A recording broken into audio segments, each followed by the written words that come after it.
2 years, 729 mornings, and on every one of them she had walked past the same man on the same square of cold concrete outside the train station, and on every one of them she had told herself the same lie, which was that she had nothing to give.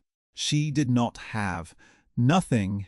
She had a child to feed and a rent that came due faster than her paychecks, and she had $31 in a checking account that the bank kept threatening to close. That was closer to nothing than most people in that city ever came.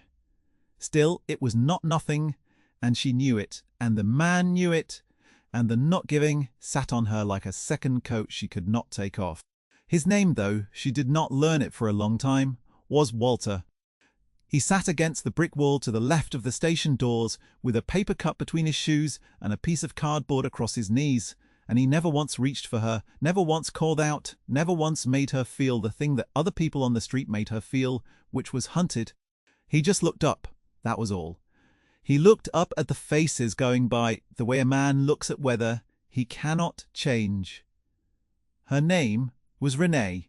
She was 34 years old, and she cleaned offices on the night shift in a glass tower 9 blocks from the station, and she took the early train home so she could be there when her daughter woke. The daughter was 6.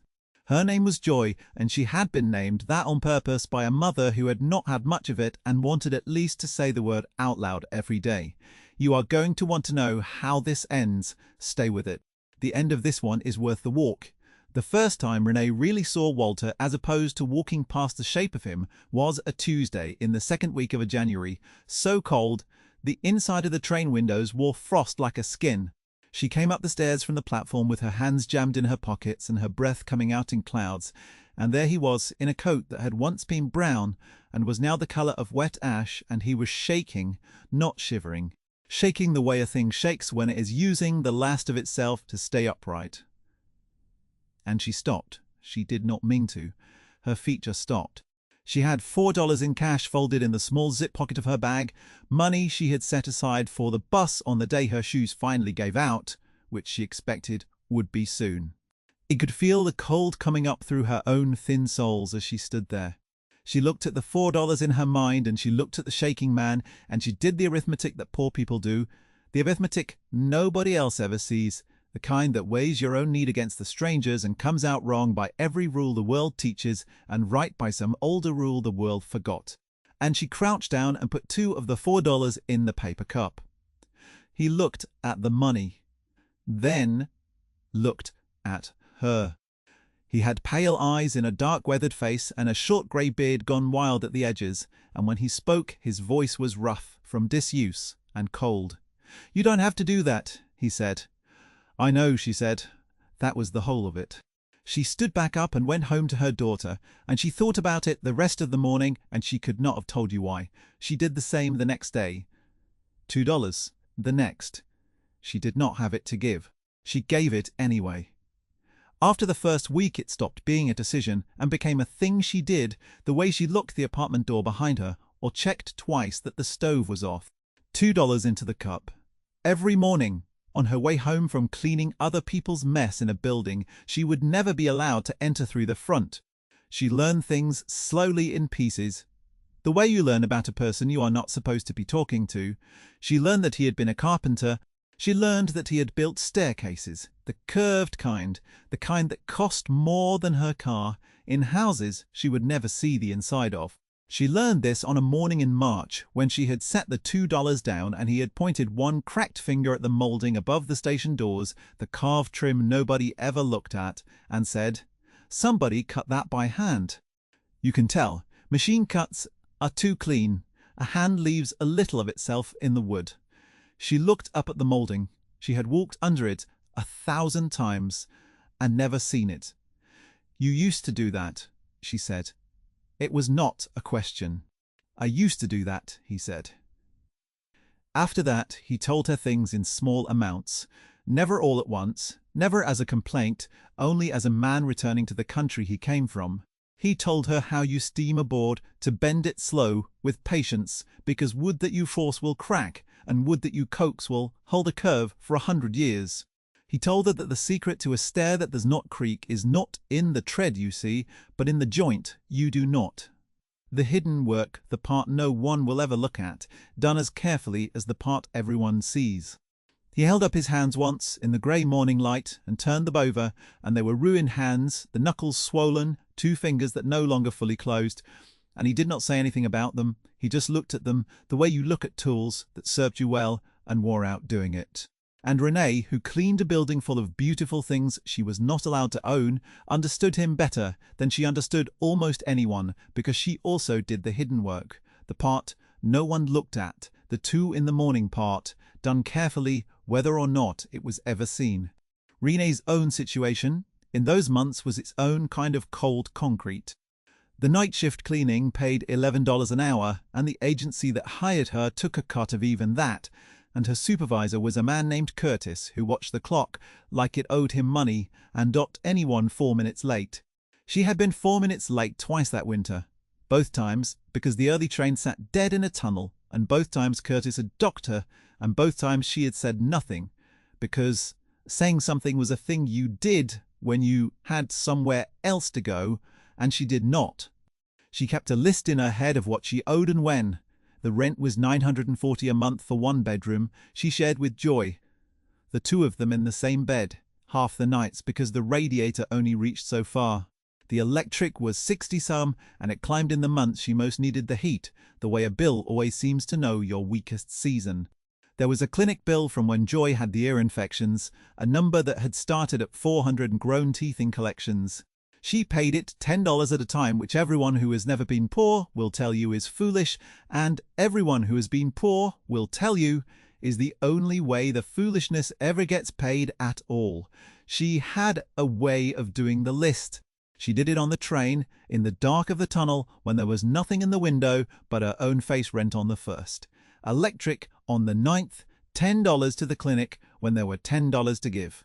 The bus fare against the day her shoes gave out, 2 for the cup. She moved the numbers around like a woman shifting the same few coins across a table, and no matter how she shifted them, the table was always short, and she had learned not to let the shortness frighten her, because fear cost energy, and energy was a thing she could not spare. She just kept moving the coins.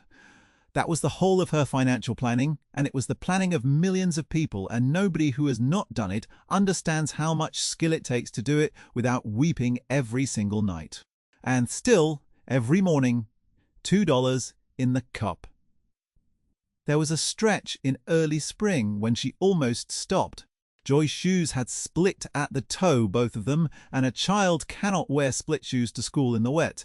And Renee stood in the aisle of the big box store holding a pair of small pink sneakers that cost $14.99 and did the arithmetic again, the arithmetic that always came out the same way, which was that there was not enough.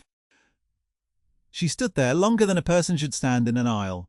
She picked up a cheaper pair, grey, ugly, $11, and her daughter would have worn them without a word of complaint, because Joy had already learned at 6 not to want the thing that cost more, and it was that, the picturing of her daughter not complaining. She put the grey ones back. She bought the pink ones. She skipped lunch for a week to make it back, the real lunch, the one that was supposed to keep her standing through a night of cleaning, and she drank water instead and told her stomach it was fine.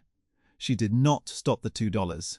She could not have told you why that, of all things, was the line she would not cross, except that some mornings the $2 in the cup was the only thing she did all day that she had chosen, and a person needs at least one of those. Everything else in her life was a thing the world had decided for her. The $2 was hers. Walter noticed the week she skipped lunch. He noticed because she was thinner in the face and slower up the stairs. And on the Friday of it, he did a thing he had never done, which was he tried to give the money back. "Take it," he said, holding the $2 out to her in his cracked hand. "You're wearing yourself down, I can see it. Take it back." "It's not mine anymore," Renee said. "I gave it to you. You can't give back what's already given." He looked at her a long time, then he closed his hand around the bills and put them in his coat. And he nodded once, slow. The way a man nods when he has been handed a thing he did not expect and does not know how to carry. What she did not know What she could not have known was that the moulding over the station doors was not the only thing Walter had built with his hands. What she did not know was that the curved staircase in the lobby of the glass tower, where she cleaned every night, the one with the brass rail she wiped down at 2 in the morning when the building was empty and her reflection moved across the dark windows like a ghost of herself, had been cut by the same hands now shaking around a paper cup 9 blocks away. She did not know that. He did not say it.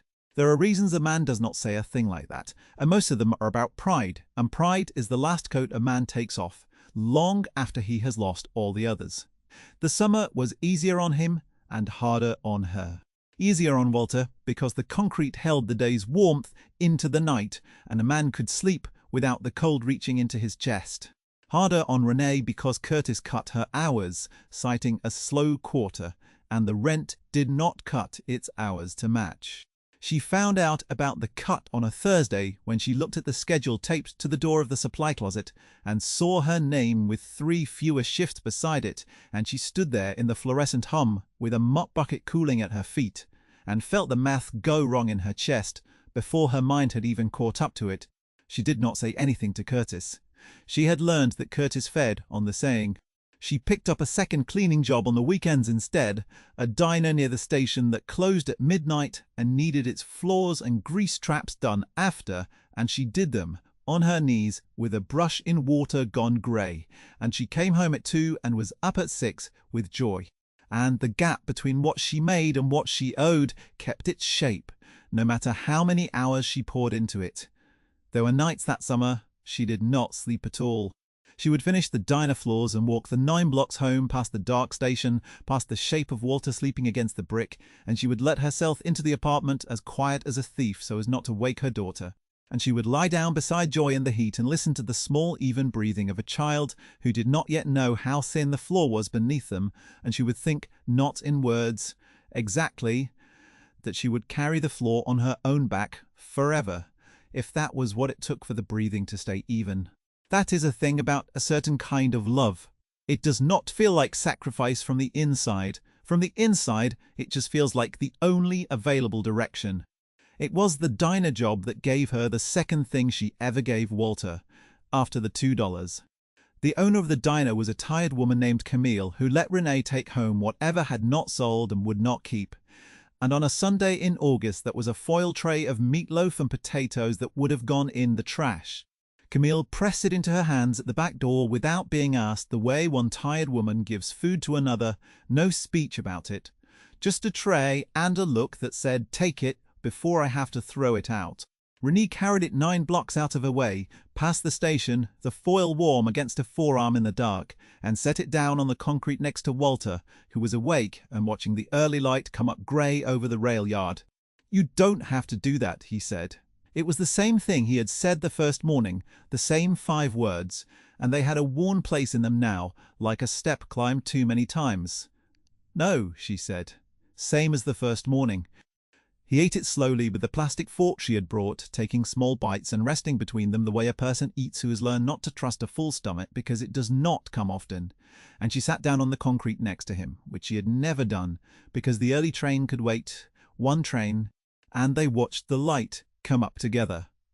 He told her that morning about his daughter. He had a daughter.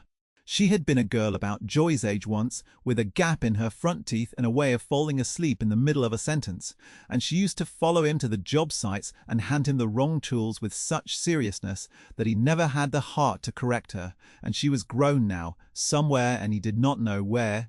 And Renee did not ask some absences you do not pry at, you just sit next to them while the light comes up. When he finished the food, he folded the foil into a careful small square and handed it back to her, because waste was a thing he could not do even now, even with nothing, and she understood that the folding was its own kind of dignity, and she took the square and put it in her bag. Here is a thing worth stopping on if you have ever given a small thing to a person who could not pay you back, and wondered later if it mattered. It mattered. Hold on to that. It always matters more than you're allowed to see at the time. The fall brought the worst of it. In October, Joy got sick again, the same ears, and the clinic wanted the old bill cleared before they would see her for the new thing. And Renee stood at the counter and felt the floor tilt under her, because there was no version of the arithmetic where she had $400. The woman behind the counter was not unkind. She said she was sorry, she said it was policy, she said it the way people say a thing they have had to say too many times to people who could not pay. And Renee watched her own daughter sit in a plastic chair with her hand pressed to the side of her head, 6 years old, and trying to be brave about a pain that made grown men cry. And something in Renee that had been bending for 2 years finally decided it would rather break than bend one more degree. She went home and she held her daughter, who was crying with the pain of it, and she did the only thing left, which was she sold her wedding ring. The ring was the last thing she had from a marriage that had ended the way a lot of marriages end, quietly and for money reasons and without anybody being a villain.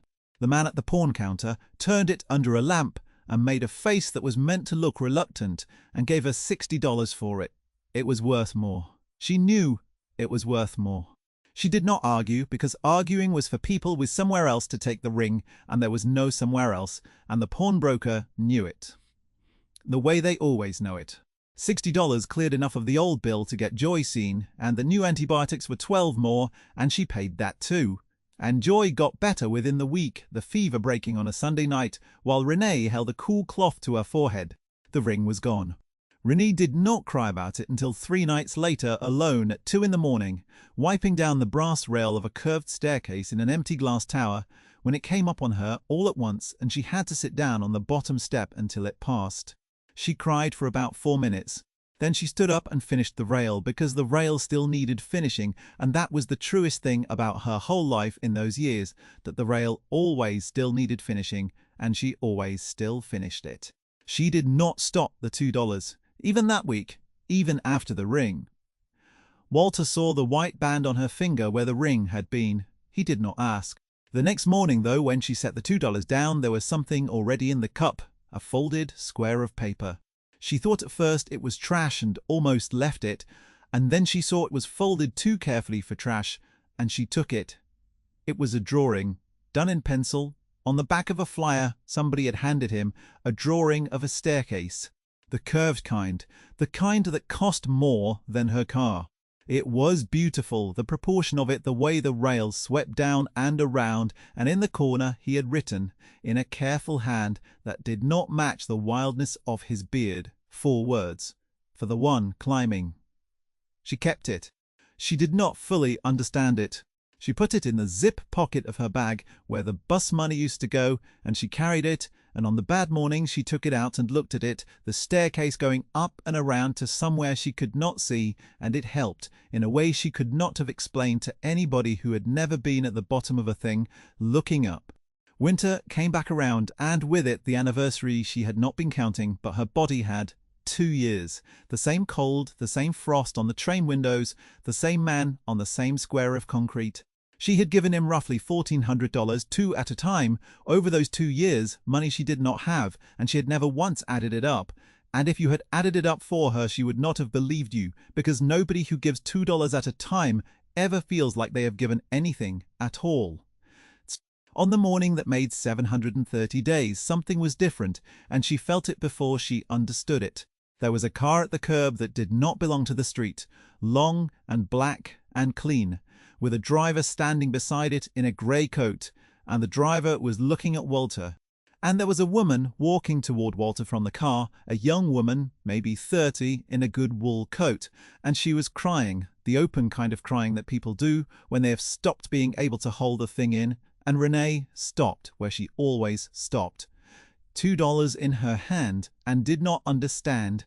The young woman reached Walter and went down on her knees on the cold concrete in her good coat and said one word, "Dad." Walter's face came apart. Renee had never seen it do that. In 2 years she had seen it tired and seen it grateful and seen it carefully, deliberately still, the stillness of a man holding himself together by holding himself motionless, and she had never once seen it come apart, and it came apart now completely, and he said the daughter's name, which was Nia. And the two of them held on to each other on the ground outside the train station, while the morning crowd flowed around them and pretended not to look. Renee stood holding $2 and did not know what to do with them. It took a while for the story to assemble itself, and it assembled in pieces over the following hour, in the warm lobby of a hotel 2 blocks away where the daughter took them both, because she would not hear of her father spending one more minute on the concrete, and she would not let go of Renee's sleeve either. Having gotten the shape of who Renee was from the first 3 sentences out of her father's mouth, they sat in deep chairs, the color of cream, the kind of chairs Renee had only ever cleaned around, never sat in. And a man brought coffee on a tray, and she held the warm cup in both hands and did not drink it for a long time because she was afraid that if she moved, she would wake up. Nia had been searching for 2 years. Walter had not vanished by accident. After the carpentry work dried up, after his hands started to go and the job stopped and the apartment went, he had done the thing that proud men do, which was he had cut himself off rather than be seen falling, and he had refused his daughter's help so completely that he had simply disappeared from the places she knew to look. He had not wanted her to watch it happen. He had not wanted to be a weight on a daughter just starting to build a life. So he had told her a soft lie about a job in another city, and then he had let the phone go dead, and he had told himself it was mercy, and it had taken him 2 years on the concrete to understand it was the opposite of mercy. That disappearing on the people who love you is the cruelest gift a proud man ever gives. Nia had hired people. She had put up notices, she had checked shelters and hospitals and the cold lists that no parent and no child should ever have to read. And she had finally found him through a photograph because a woman who ran the diner near the station had mentioned to a regular that there was a man outside the station who used to be a carpenter who could tell you which mouldings in the city were cut by hand, and the regular had mentioned it to someone, and the someone had seen Nia's notice. And the thread had pulled all the way back to a square of concrete and a paper cup. Camilla, the tired woman at the diner, had no idea she had said the thing that found him. People rarely know which of their small words is the one that saves somebody. That was not the part that undid Renee, though. The part that undid Renee came when Nia, wiping her face, looked at her and asked how she knew her father, and Walter answered before Renee could, in that rough voice, steadier now than Renee had ever heard it. "She kept me alive," he said. $2 a day. For 2 years, she never missed. There were months she had less than I had, and she never missed. "That's not," Renee started, because it was too large a thing to have said about her, and she did not know how to stand under it. "It is," Walter said. "You don't get to give it back. You told me that. A thing that's given is given." And then the second thing assembled, the thing that turned the whole 2 years inside out. And it came when Nia said her father's full name to the hotel clerk arranging a room, and the name was Walter Banks. And Renee felt the floor tilt the way it had tilted at the clinic counter, except in the other direction, because she knew that name. She had wiped it off a small brass plaque at the bottom of a curved staircase every night for 2 years, crafted by W. Banks. The staircase in the glass tower, the brass rail, she had cried on the night she sold her ring. The most beautiful thing in that whole cold building. And he had made it, and she had been cleaning it in the dark while he froze on the concrete 9 blocks away, and neither of them had ever known. She told him. Right there in the hotel lobby, she told him about the staircase, about the plaque, about the 2 in the morning and the brass rail and her own reflection moving across the dark windows. She told him how it was the most beautiful thing in that whole cold building, how she had come to look forward to that part of the shift, the part where she wiped the brass and it warmed under her cloth and shone, how on the worst night of her life it was the staircase she had sat down on to cry. And Walter, who had not wept when his own face came apart for his daughter, wept then, because some circles are too large to see until they close, and this one had closed in a hotel lobby on the 730th morning, and the size of it was more than a man could hold standing up. He had built a thing of beauty and lost everything and frozen on the street, and the woman who had kept him alive had been polishing that same beauty in the dark the whole time, the 2 of them bound together by a curved staircase and a paper cup, and neither of them knowing, and if you tried to call that a coincidence, he would not have argued with you. He would simply have gone on weeping, because some things are too large to need a name. You do not have to believe that the world keeps a ledger. Plenty of good people give, and never see it come back around, and it is not a lie they were told. It is just a longer arithmetic than one life always shows. Sometimes, though, the ledger comes due where you can see it. Sometimes you get to watch, and if you have ever given something you could not afford to someone who could not repay you, this next part is the part I most want you to have. Nia Banks was not a young woman in a good coat by accident.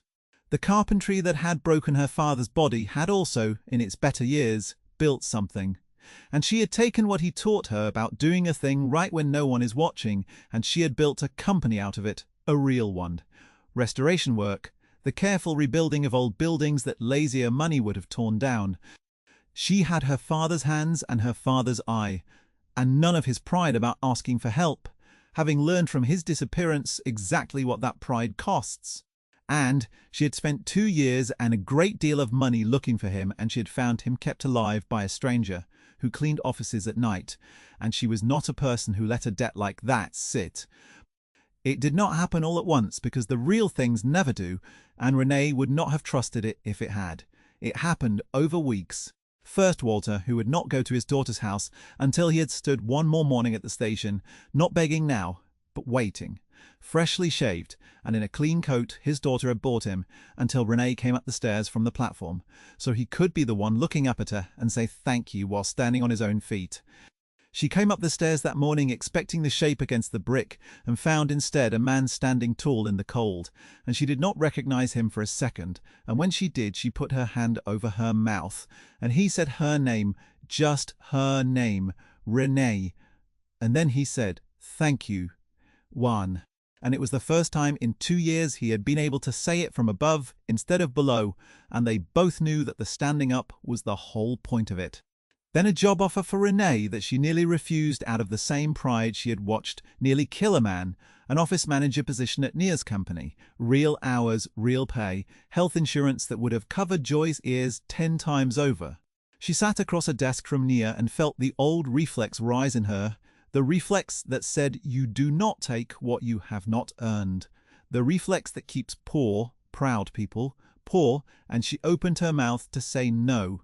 Then, when Renee dug in and said she could not take charity, Nia said the truest thing anybody had said to her in years, which was that it was not charity, it was hiring the most reliable person she had ever heard of, a woman who had shown up every single morning for 2 years for a return of exactly nothing, and that any company would be lucky to have that, and most would never recognize it. Nia leaned across the desk and said that her whole business was finding the worth in things other people had written off, that she made her living seeing the value in a building everyone else wanted to tear down, and that she would be a poor judge of her own trade indeed if she could not see the same worth in a person. And Renee, who had spent 2 years being unseen, was finally completely seen, and she said yes. Renee took the job. She was good at it the way people who have done the hard version of everything are good at the easier version. She knew how to make a short budget stretch and how to talk to a vendor who was owed money and how to keep a calm face in a hard room, because she had been doing all of those things for her own survival for years. Only now she was paid for them and thanked for them, and the skills had a name and a salary. The clinic bill got paid, all of it, not $10 at a time. She wrote one check and watched a number that had haunted her for 2 years simply cease to exist, and she sat in the parking lot afterward and breathed for a while before she could drive. Joy got new shoes that fit and a winter coat that was actually warm, and a mother who was home at night, a mother who could read a book at the side of the bed instead of leaving in the dark. And that, more than the money, was the thing Renee kept being unable to believe, that she got to be there for the even breathing now, awake, present, instead of carrying the floor alone at 2 in the morning 9 blocks away. And Walter moved into a small place of his own near his daughter, because 2 years on the concrete had taught him that he could not bear to be kept, only to be near, and his hands, with rest and food and warmth, came back enough that he took up the carving again, slow small pieces, boxes and frames, and once, over a long, careful month, a thing he made for Renee and would not let her see until it was done.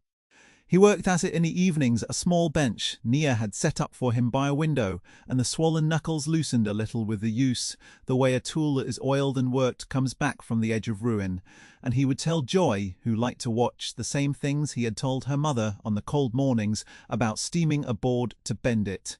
about the joint you do not see being the one that holds, and Joy listened the way children listen to a grandfather, which in every way that mattered he had quietly become. It was a frame. Hand-cut, the joints fitted so clean you could not find the seam, the wood, warm and oiled, and worth more than her old car. And in it, behind glass, he had put the pencil drawing, the staircase. The curved kind going up and around to somewhere you could not see. For the one climbing, you kept it, he said when she understood what it was. I kept it, Renee said. She hung it in the new apartment, the one with the radiator that reached every corner on the wall across from the door, so that it was the first thing she saw when she came home and the last thing she saw when she left. Joy asked once what it was a picture of, and Renee thought about it, about the staircase and the $2 and the brass rail in the dark, and the morning a daughter knelt on cold concrete and said one word, and she gave her daughter the only answer that held all of it. It's a picture of a man who built beautiful things, she said. And it's a picture of what happens when you don't walk past somebody.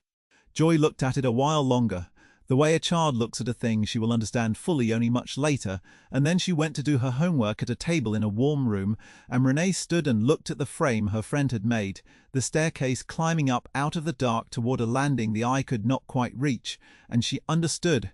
Finally and all at once what the 4 words in the corner had always meant. She had thought for 2 years that she was the one putting something in the cup. She had been wrong about that.